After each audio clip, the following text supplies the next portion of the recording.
Today we're going to jump right into the wood, specifically the bark. I've been teaching you how to do smooth gradients and how to get everything perfectly smooth, and you're going along and how the colors change. Now I'm going to completely change what you've been doing, and we don't want that. We want to create a texture on, and all bark has texture, so really to do a smooth gradient on bark is kind of like weird, and I know we've all done it, these smooth glass-like trees, but that's not how they are in nature. This technique is way more natural, and you can still put your gradient in. Now you can see I started working on it, and I did this much on it because this is the easiest step, and this takes the most amount of time.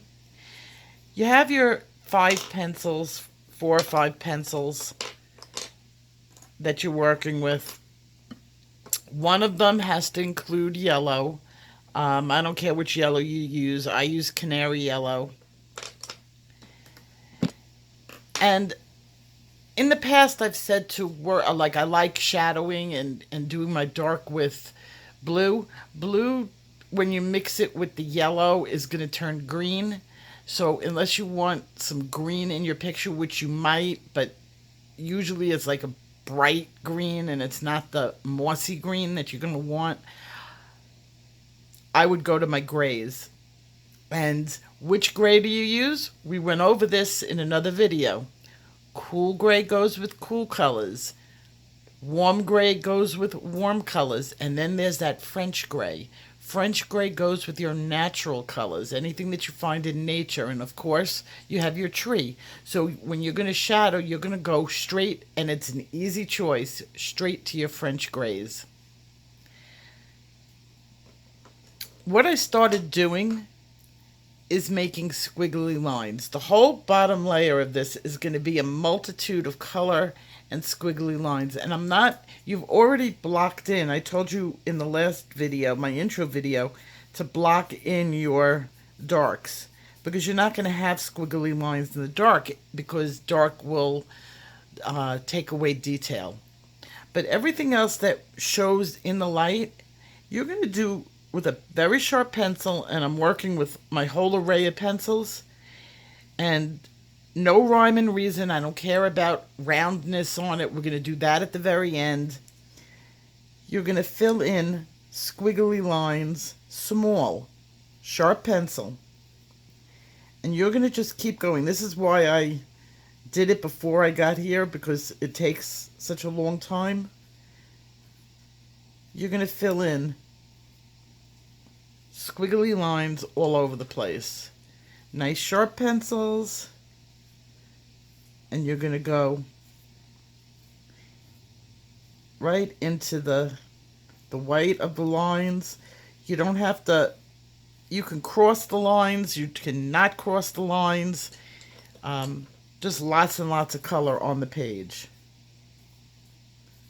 Switch your pencils often, walk away from it often. Keep the size of the line pretty consistent, and follow the gradient of the tree. Now it's going to take me several hours to fill this in to where I really like it. And of course I don't have hours to do this on here. A lot of what you do in art, when you're creating art instead of just coloring for relaxation, is patience. Get in there and just work on a picture for a week. Resolve yourself that this is not going to be something that happens quickly. And also, this is where you get out your magnifying glass, and that really super helps. I just don't know where mine is at the moment. But I will find it and start using it.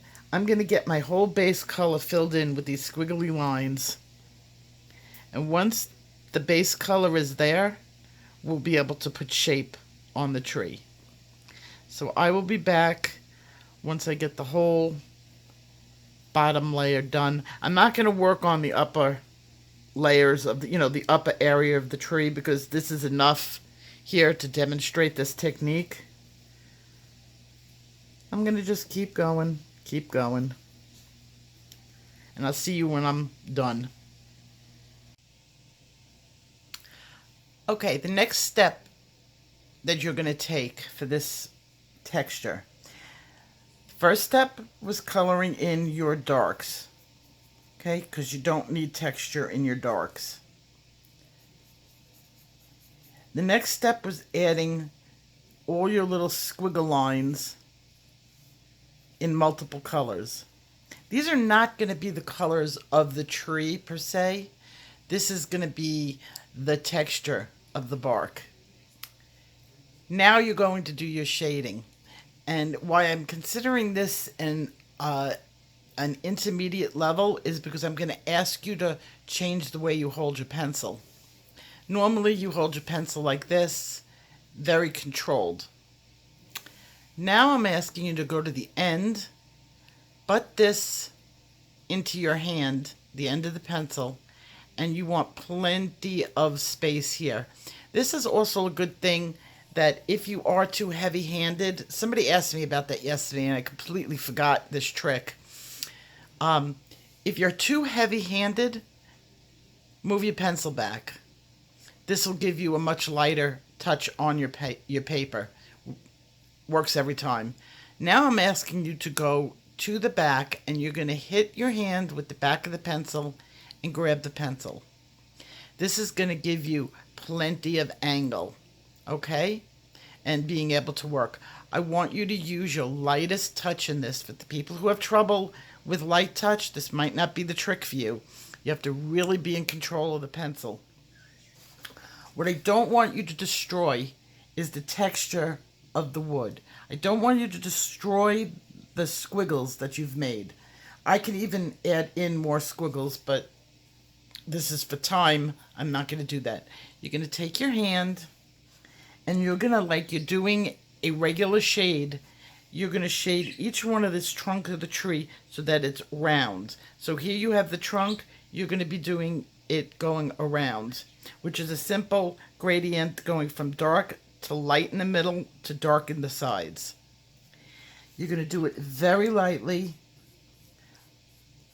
almost skimming the paper with color. Okay, even over your yellows, don't pay attention to the color that you put on the bottom. That doesn't count. And this is going to take you a while. This is not something that happens just over, a few minutes time. The lighter you go, the better. And you're going to go. And of course, I barely touched the page, so you could barely see what I'm doing. And you're going to shade up very lightly, so that you are seeing through this pencil the darker and lighter colors that are underneath. If you have oil, I know a lot of, at least the new people, I have a lot of intermediate people, so you might have some oil pencils. This works really good with oil because oil doesn't blend out wax. They don't really mix that well.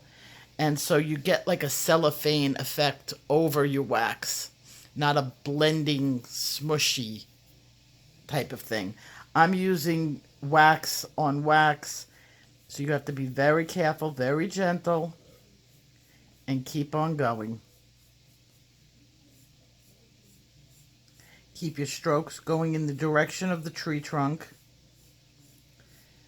And if I work out on here,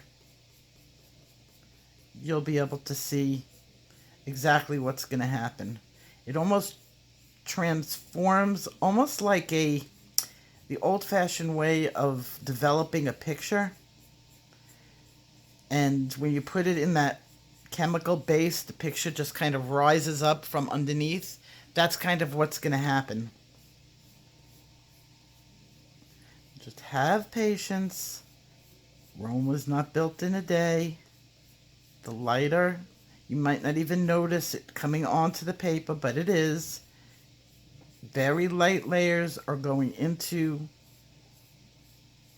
the tooth of the picture. Now, I could be doing this for several hours. I don't have several hours right now on this. I'm going to just take it to the point where you're able to see the development on it. Now, don't wipe out that color.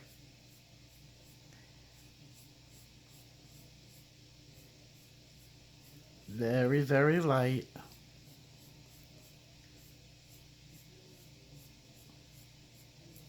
By keeping your hand back here, you're almost, it's very hard to put really hard pressure onto it.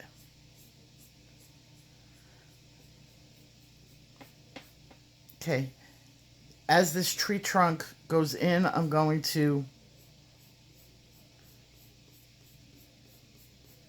put that light layer going completely across so that you can see that this part goes in. The picture is starting to develop.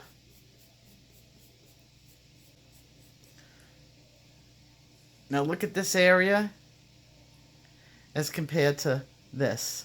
See what a smooth but yet textured appearance it has. Don't get impatient and apply harder pressure. The lighter you go, the longer you work on it, the better it'll look.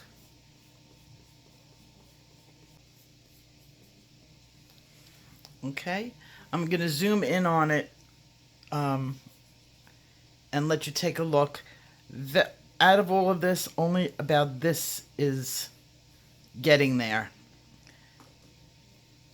Now you want to lighten it up. Go back to your yellow and go back to your same squiggles that you put on before. My pencil point really should be sharper.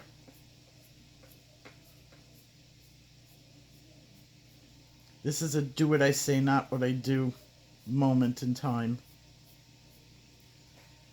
Okay, you can add in some more darker. And then darker than that.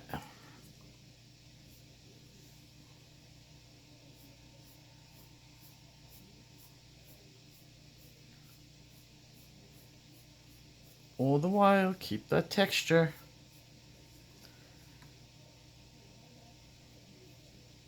Now I'm adding in individual little lines.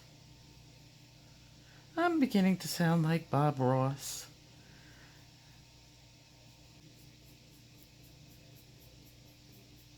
So you can see what I've done. Over time and working on it, this whole entire bottom will pop with rich texture, and it's a really cool thing to see. Hopefully I'll get some of this done and I'll get a final picture. Remember when I was talking to you about the grays and it was tint, tone, and shade? Well, I've got my 90% French gray out. Do you notice the earthy tone in it? That's why it goes so good with your earth tone colors. It's got that like a brownish gray, as opposed to like the bluer or the greener grays. The French grays have a little bit of green to them too. So don't overlook these colors because you don't know what to do with them. They're for your nature pictures, this definitely being nature. I've sort of developed this area over here. I'm not really concentrating over here because this picture could take me days to do. I'm going to tone it now. Remember at the end, I always say you tint and tone, you do your shading at the end or your shadowing. Well, of course, I don't have anything to shadow because I haven't put the shadow areas in yet. But on this tree, I can do a little bit of shadowing at this point over here. You'll see that it brings out the dark richness of the picture very quickly. Not too much. I'm just kind of toning down. Grays always tone very lightly. And I'm just toning down that bright yellow because really trees aren't bright yellow. You just want to give it that illusion.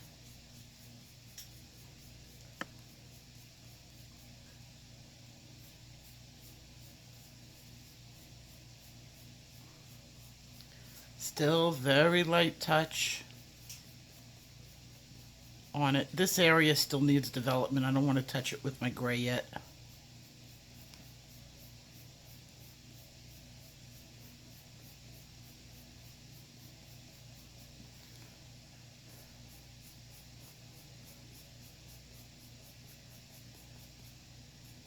Probably still need a little bit of work on this area too.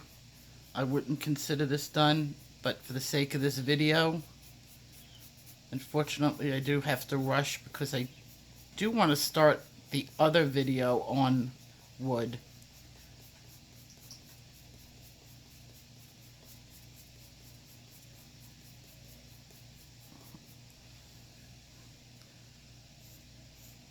Okay, now in this area it's really starting to develop. What I'm going to do is I'm going to put a hard line on it. I'm going to use a little bit more of my tip, and I'm going to just go around the very edge, not putting the line back in per se, the coloring line, but I'm just making sure none of my color is fading into the other areas, and it's going to put a definition on it.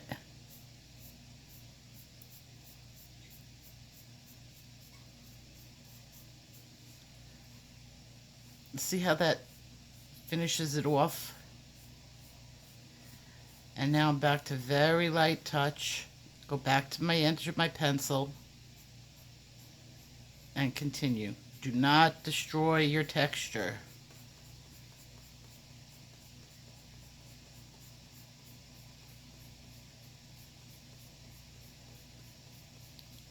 I'm doing my hatching in both directions.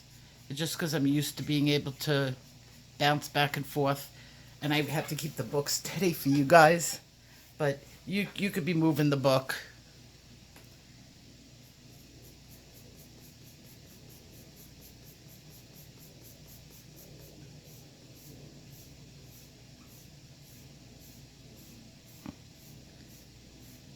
Just getting a little bit of this area where this branch comes off that got lost in definition. And it goes over here too. I did not develop this area over here at all.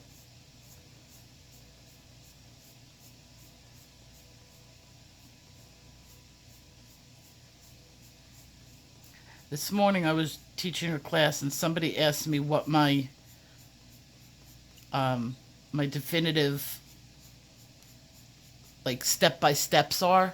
What do I do first? And that's a very hard question because sometimes I know step 2 and an area may be okay to do it where another area would not.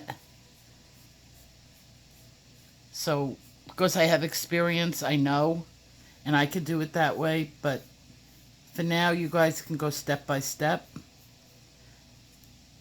Darker area first, squiggles second, shading last. Well, next, and then toning it. And then the very last, at the end of the picture, you shadow.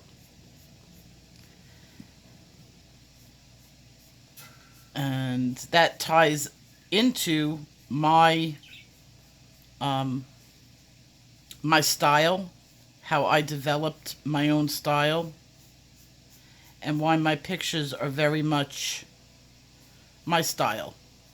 Where, say, Chris Chang or Dee Dee, or I'm trying to think of Passion for Colors, they have their styles. I want my pictures, when you pick up and look at my picture, I want you to go, oh, that's a Lori picture. That was done by Color My World without even me having to sign it. That's when you know that you have real style.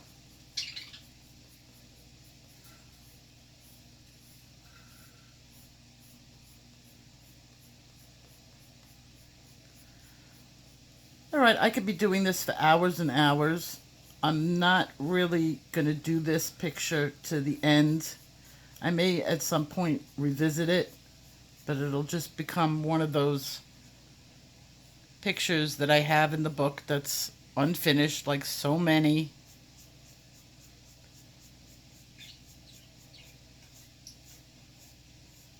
Very light. Get your darker areas in. Don't destroy your texture. I know I'm repeating myself. Just hammering it home, pretending to be Bob Ross.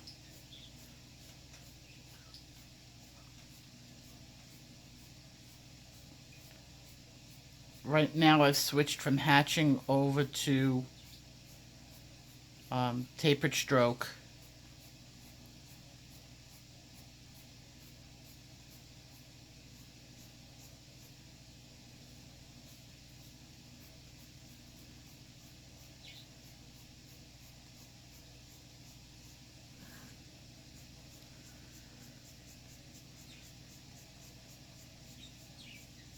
This is another reason why I said this is a more advanced tutorial, because a lot of people are not going to be able to do this type of shading so early in the game. But I had so many intermediate, and I even got some in private saying that they were advanced, which was really refreshing that somebody who's an advanced colorist would be watching me, and it made me feel really good. I'm gonna zoom in on this area, which seems to be my most developed area, and you'll really see just how advanced and how photogenic that's going to come up with the lights and the darks.